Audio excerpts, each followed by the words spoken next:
आजाद नगर में चंपक नाम का एक सब्जी वाला रहता था। चंपक एक लालची और घमंडी स्वभाव का आदमी था। वह किसी से सीधे मुंह बात तक नहीं करता था। वह हमेशा हर किसी का बुरा सोचता रहता था। एक बार शीला उसके पास सब्जी लेने के लिए जाती है और कहती है, अरे चंपक भैया, टमाटर क्या भाव दिए हैं? वैसे मैंने सुना है कि तुम बहुत महंगी सब्जियां देते हो। टमाटर 100 रुपये किलो हैं। और ये क्या, कोई मैं तुम्हारे घर जा रहा हूँ कि तुम मेरे पास से सब्जियां लो? चलो भागो यहाँ से। अरे चंपक भैया, तुम तो नाराज हो गए हो, लेकिन 100 रुपए किलो तो बहुत ज्यादा है। मैं तो 50 रुपए किलो ही ले सकती हूँ। अरे जाओ, अपना काम करो। तुम्हारी इतनी औकात नहीं कि तुम टमाटर खाओ, पता नहीं कहाँ से आ जाते हैं।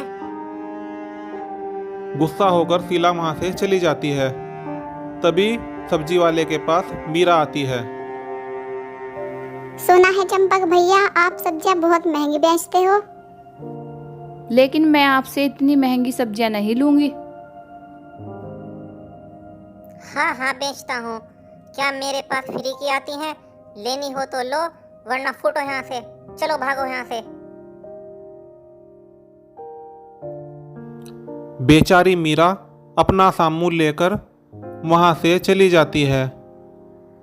चंपक के पास ही दूसरा सब्जी वाला था मिट्ठू लाल।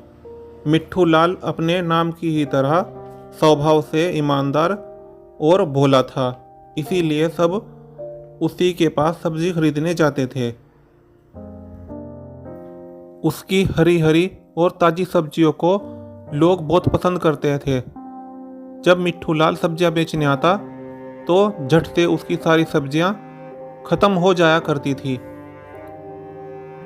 चंपक यह सब देखकर मिट्ठू लाल से बहुत जलता था। एक दिन एक छोटी बच्ची चंपक के पास आती है और कहती है,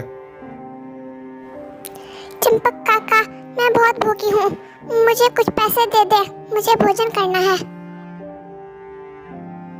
मेरे पास कोई पैसों का पेड़ है जो यहाँ चली आई? चल यहाँ से भाग, जल्दी भाग यहाँ से। चल चल। लेकिन मुझे बहुत भूख लगी है, कुछ तो खाने को दे दो। मैंने कई दिनों से कुछ भी नहीं खाया है। अरे भागती है कि नहीं यहाँ से? चल भाग, जल्दी भाग यहाँ से, ना जाने कहाँ कहाँ से आ जाते हैं। वह बेचारी छोटी बच्ची उदास होकर वहां से जाने लगती है।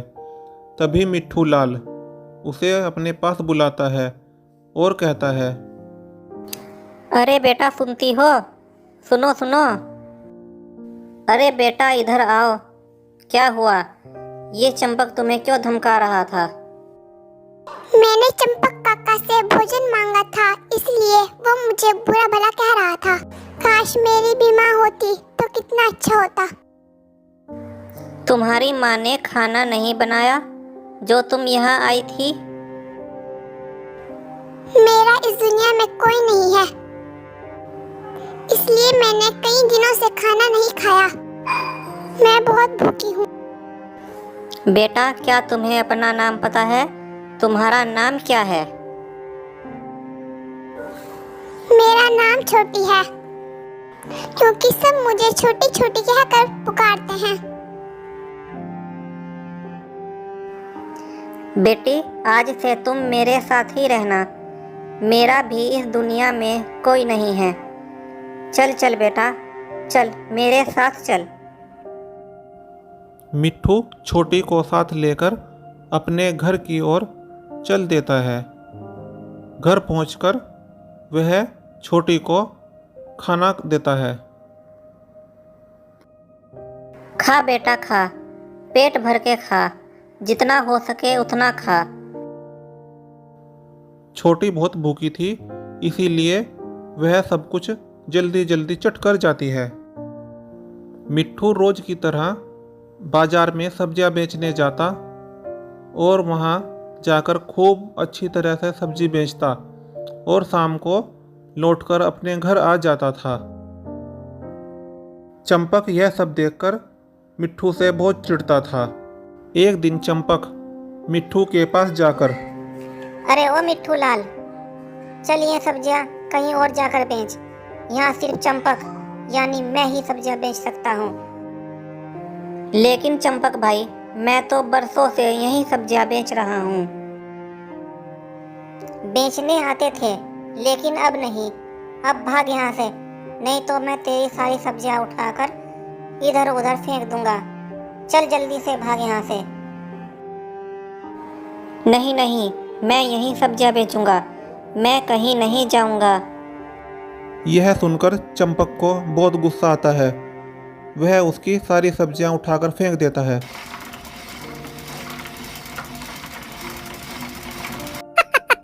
देखा मुझसे पंगा लेने का नतीजा। अब भागो यहाँ से, चलो। दुखी होकर मिट्ठू और छोटी अपने घर की ओर चल देते हैं। रास्ते में वो एक पेड़ के नीचे आराम करने बैठ जाते हैं। तभी उनके सामने एक चील आती है और चील आकर उनसे कहने लगती है, मुझे बहुत भूख लगी है, क्या तुम मुझे कुछ खाने को दे सकते हो? तुम्हारा भला हो मानव। मेरे पास कुछ भी नहीं है, लेकिन तुम यहीं रखो चील। मैं पास के गांव जाकर तुम्हारे लिए कुछ खाने का इंतजाम करता हूँ।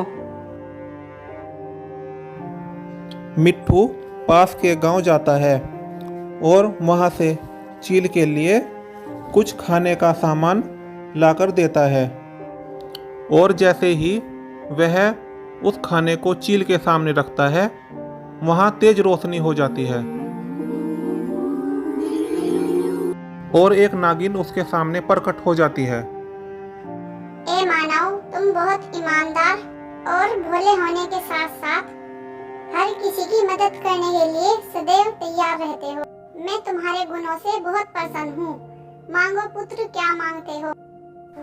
ऐ नागलोक की देवी, आप तो अंतर्यामी हो, सब जानती हो। मैं अपने दुखों की बात कैसे बताऊं? तभी नागिन जादुई सब्जी ठेला बनाकर मिट्ठू को दे देती है। ए पुत्र, ये सब्जी का ठेला तुम्हारे सब दुखों का निवारण करेगा। ऐसा कहकर वह नागिन गायब हो जाती है। मिट्ठू अपना सब्जी ठेला लेकर अपनी जगह पर वापस आ जाता है और सब्जी बेचने लगता है। उसकी खूब सब्जियां बिकती हैं। सब्जी बेचकर वे दोनों अपने घर वापस आ जाते हैं। अगली सुबह जब मिट्ठू सोकर उठता है तो देखता है कि उसका सब्जियों का ठेला सब्जियों से भरा पड़ा है। ये सब उस नागलोक की देवी की ही कृपा है। आपका बहुत बहुत धन्यवाद देवी, आपका बहुत बहुत धन्यवाद। अब मिट्ठू रोज ढेर सारी सब्जियां बेचने जाता। उसकी सारी सब्जियां बहुत जल्दी बिक जाया करती थी। शाम को सब्जियां बेचकर वह रोज अपने घर आ जाता। वह खूब पैसे कमाने लगा। उसके ऊपर पैसों की वर्षा होने लगी। ये सब देखकर एक दिन चंपक सोचने लगता है, जब से ये ठेला मिट्ठू को मिला है, तभी से ये बहुत अमीर हो गया है। इसका कुछ ना कुछ इंतजाम तो करना ही पड़ेगा, वरना ये तो बहुत अमीर हो जाएगा और मैं गरीब ही रह जाऊंगा। ऐसा सोचकर वह रात को मिट्ठू लाल के घर जाता है और हथौड़े से उसका सब्जी ठेला तोड़ देता है।